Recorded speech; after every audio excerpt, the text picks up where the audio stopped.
મારે ડિપાર્ટમેન્ટમાં લગભગ 34 વર્ષ પૂરા થવા આવ્યા.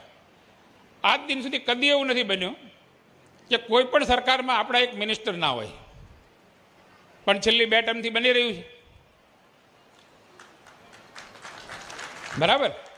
કારણની અંદર ઉતરો તો તરત જ ખબર પડશે.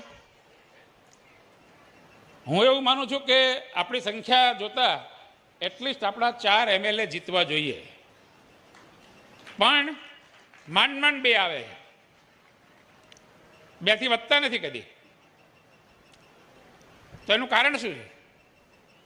કારણ આ જ છે કે આપણે એક નથી. દરેક જગ્યાએ આપણે પક્ષમાં વહેંચાયેલા છીએ, પ્રદેશમાં વહેંચાયેલા છીએ. કોઈક અમે કોડીનારવાળા છીએ, કોઈક અમે ભાવનગરવાળા છીએ,